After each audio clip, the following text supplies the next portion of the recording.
ಎರಡು ಗೋಡೆಗಳ ನಡುವೆ ಬದುಕು ಸಾಗಿಸುತ್ತಿದ್ದ ಮಹಿಳೆ ಇಂದು ಸಮಾಜದಲ್ಲಿ ಮಹಿಳೆಯರನ್ನ ಸ್ವಾವಲಂಬಿಗಳನ್ನಾಗಿ ಮಾಡುವ ನಿಟ್ಟಿನಲ್ಲಿ ಸಹಕಾರಿ ಕ್ಷೇತ್ರಗಳಿಗೆ ಧುಮುಕುವಂತ ಮೂಲಕ ಸಮಾಜದ ಪುನರುತ್ಥಾನದ ಕೆಲಸ ಕಾರ್ಯಗಳಲ್ಲಿ ತೊಡಗಿಸಿಕೊಳ್ಳುವ ಮಹತ್ ಕಾರ್ಯ ನಡೆಸುತ್ತಿದೆ ಎಂದು ಆದಿಚುಂಚನಗಿರಿಯ ಮಂಗಳೂರು ಶಾಖಾ ಮಠದ ಪರಮಪೂಜ್ಯ ಶ್ರೀ ಧರ್ಮಪಾಲನಾಥ ಸ್ವಾಮೀಜಿ ನುಡಿದರು. ಅವರು ಪುತ್ತೂರು ಸುಳ್ಯ ತಾಲೂಕುಗಳ ಪ್ರಿಯದರ್ಶಿನಿ ಮಹಿಳಾ ಸಹಕಾರ ಸಂಘದ ನೂತನ ಮಹಿಳಾ ಸಹಕಾರ ಸಂಘವನ್ನ ದೀಪ ಪ್ರಜ್ವಲಿಸುವ ಮೂಲಕ ಉದ್ಘಾಟಿಸಿ ಆಶೀರ್ವಚನ ನೀಡಿದ್ರು. ವಾತಾವರಣ ಸೃಷ್ಟಿ ಮಾಡುವಂತಹದ್ದು ನಿಮ್ಮ ಕೈಯಲ್ಲಿದೆ, ನರಕವನ್ನು ಸೃಷ್ಟಿ ಮಾಡುವಂತಹದ್ದು ನಿಮ್ಮ ಕೈಯಲ್ಲಿದೆ. ಎರಡೂ ನಿಮ್ಮ ಕೈಯಲ್ಲಿದೆ. ಆದರೆ ಅದಕ್ಕೆ ಪೂರಕವಾಗಿ ನಮ್ಮ ಯೋಚನೆಗಳೇನಿದಾವಲ್ಲ ಅದು ಪುಷ್ಟಿಯನ್ನು ಕೊಡ್ತಕ್ಕಂಥದ್ದು, ವೃಷ್ಟಿಯನ್ನು ಕೊಡ್ತಕ್ಕಂಥದ್ದು. ಆ ದೃಷ್ಟಿಯಲ್ಲಿ ಎಲ್ಲ ಯೋಚನೆಗಳು ನಮ್ದಾಗಿರ್ಬೇಕಾಗ್ತದೆ. ಸಮಾಜದ ಸೇವೆಯನ್ನು ಮಾಡಲಿಕ್ಕೆ ಯಾವುದಾದ್ರೂ ಒಂದು ವೇದಿಕೆ ಬೇಕಾಗುತ್ತೆ. ಆ ಒಂದು ವೇದಿಕೆಯನ್ನು ನೀವೆಲ್ಲರೂ ಆರಿಸ್ಕೊಂಡಿರ್ತಕ್ಕಂಥದ್ದು ಈ ಒಂದು ಪ್ರಿಯದರ್ಶಿನಿ ಸಹಕಾರ ಸಂಘ. ಇದರ ಯೋಜನೆಗಳು ಕೇವಲ ಒಂದು ಸಂಘ ಮಾಡುವಂಥದ್ದಲ್ಲ, ನೊಂದವರ, ಬೆಂದವರ, ದೀನರ, ದಲಿತರ ಸೇವೆಯನ್ನ, ಕಣ್ಣೀರು ಒರೆಸುವನ್ನ ಕೆಲಸವನ್ನ ಮಾಡಬೇಕಾಗಿದ್ದು ಸಂಘದ ಮೂಲ ಉದ್ದೇಶ ಅಂತ ನಾನು ತಿಳ್ಕೊಂಡಿದ್ದೇನೆ. ನೂತನ ಮಹಿಳಾ ಸಹಕಾರ ಸಂಘದ ಕಚೇರಿಯನ್ನ ಉದ್ಘಾಟಿಸಿ ಮಾತನಾಡಿದ ದಕ್ಷಿಣ ಕನ್ನಡ ಜಿಲ್ಲಾ ಉಸ್ತುವಾರಿ ಅರಣ್ಯ ಸಚಿವ ಬಿ ರಮಾನಾಥ ರೈ ಮಾತನಾಡಿ, ಒಳ್ಳೆಯ ಆಶೋತ್ತರಗಳಿಂದ ಮಹಿಳಾ ಸಬಲೀಕರಣ, ಸಾಮಾಜಿಕವಾಗಿ ಮುಂದೆ ಬರುವ ಅಪೇಕ್ಷೆಯಿಂದ ಇಂದು ಪ್ರಿಯದರ್ಶಿನಿ ಮಹಿಳಾ ಸಹಕಾರ ಸಂಘ ಆರಂಭಗೊಂಡಿದೆ.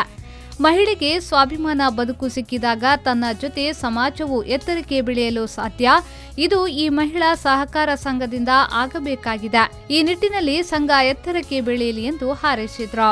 ಮಹಿಳೆಯರ ಒಂದು ಸಾಮಾಜಿಕವಾಗಿ ಮುಂದಕ್ಕೆ ಬರಬೇಕು ಅಂತ ಹೇಳುವಂಥದ್ದು ಎಲ್ಲರ ಅಪೇಕ್ಷೆ ಕೂಡ ಇದೆ. ಒಂದು ಶೋಷಣೆ ಮುಕ್ತ ಸಮಾಜ ನಿರ್ಮಾಣ ಆಗಬೇಕಾಗಿದ್ರೆ ಹೆಣ್ಮಕ್ಕಳಿಗೆ ಅವರ ಸಬಲೀಕರಣ ಮತ್ತು ಅವರಿಗೆ ಶಿಕ್ಷಣದ ವ್ಯವಸ್ಥೆಗಳಾದಾಗ, ಒಂದು ಮಹಿಳೆಯರಿಗೆ ಸ್ವಾಭಿಮಾನದ ಬದುಕು ಸಿಕ್ಕಿದಾಗ, ಅವರ ಕಾಲ ಮೇಲೆ ಅವರು ನಿಂತಾಗ ಖಂಡಿತವಾಗಿ ಸಮಾಜ ಕೂಡ ಹೆಚ್ಚು ಎತ್ತರಕ್ಕೆ ಹೋಗಲಿಕ್ಕೆ ಅವಕಾಶ ಉಂಟು ಅಂತಿರ್ತಕ್ಕಂಥ ಮಾತನ್ನು ಈ ಸಂದರ್ಭದಲ್ಲಿ ನಾನು ಹೇಳಲಿಕ್ಕೆ ಇಷ್ಟಪಡ್ತಾ ಇದ್ದೇನೆ. ಪುತ್ತೂರಿನಲ್ಲಿ ಪ್ರಾರಂಭವಾದಂಥ ಈ ಮಹಿಳಾ ಸಹಕಾರ ಸಂಘ ಈ ಭಾಗದ ಎಲ್ಲ ಮಹಿಳೆಯರಿಗೂ ಕೂಡ ಒಂದು ಸಹಕಾರ ನೀಡತಕ್ಕಂಥ ಒಂದು ದೊಡ್ಡ ಸಹಕಾರಿ ಸಂಘವಾಗಿ ಬೆಳೆಯಲಿ. ಸಂಘದ ವೆಬ್ಸೈಟ್ ಅನ್ನ ಮ್ಯಾದೆ ದೇವಸ್ ಚರ್ಚ್ನ ಧರ್ಮಗುರು reverend father Alfred J Pinto ಉದ್ಘಾಟಿಸಿದ್ರು. ಸಂಘದ ಪ್ರಥಮ ಪಾಲು ಪತ್ರ ವಿತರಣೆಯನ್ನ ಸಾಮಾಜಿಕ ಮುಂದಾಳು ನಳಿನಿ ಲೋಕಪ್ಪಗೌಡ, ಪ್ರಥಮ ಠೇವಣಿ ಪತ್ರವನ್ನ ರಾಜ್ಯ ಮಹಿಳಾ ಅಭಿವೃದ್ಧಿ ನಿಗಮದ ಅಧ್ಯಕ್ಷೆ ಭಾರತಿ ಶಂಕರ್ ಹಾಗೂ ಪ್ರಥಮ ಸಾಲ ಪತ್ರವನ್ನ ಸಂಜೀವ ಮಠಂದೂರು ವಿತರಿಸಿದ್ರು. ಸಮಾರಂಭದಲ್ಲಿ ನಗೆ ಹಬ್ಬ ಖ್ಯಾತಿಯ ಮಾತುಗಾರ್ತಿ ಸುಧಾ ಬರಗೂರು, ನಳಿನಿ ಲೋಕಪ್ಪಗೌಡ ಹಾಗೂ ಡಾಕ್ಟರ್ ಗೌರಿ ಪೈ ಅವರನ್ನ ರಾಜ್ಯ ಮಹಿಳಾ ಅಭಿವೃದ್ಧಿ ನಿಗಮದ ಅಧ್ಯಕ್ಷೆ ಭಾರತಿ ಶಂಕರ್ ಶಾಲು ಹೊದಿಸಿ ಸ್ಮರಣೆಗೆ ಫಲ ಪುಷ್ಪ ನೀಡಿ ಸನ್ಮಾನಿಸಿದ್ರು. ಭಾರತಿ ಶಂಕರ್ ಅವರನ್ನ ಇದೇ ಸಂದರ್ಭದಲ್ಲಿ ಸನ್ಮಾನಿಸಲಾಯಿತು.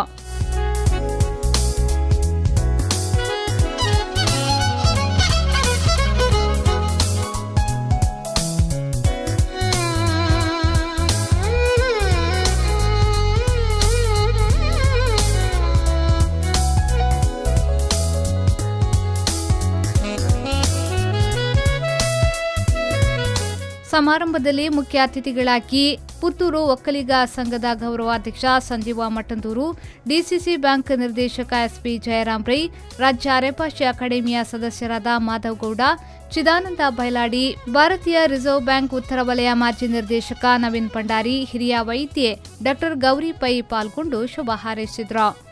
ಸಭಾ ಕಾರ್ಯಕ್ರಮದ ಬಳಿಕ ಸುಳ್ಯ ಬ್ರಹ್ಮಕುಮಾರಿ ಈಶ್ವರೀಯ ವಿಶ್ವವಿದ್ಯಾನಿಲಯದ ಅಕ್ಕ ಉಮಾದೇವಿ ಅವರಿಂದ ಪ್ರವಚನ, ಸುಧಾ ಬರಗೂರು ತಂಡದಿಂದ ವಿನೂತನ ಹಾಸ್ಯ ಕಾರ್ಯಕ್ರಮ ನಗೆ ಹಬ್ಬ ನಡೆಯಿತು. ಅನೀಶ್, ವಿ4 ನ್ಯೂಸ್ 24/7 ಪುತ್ತೂರು.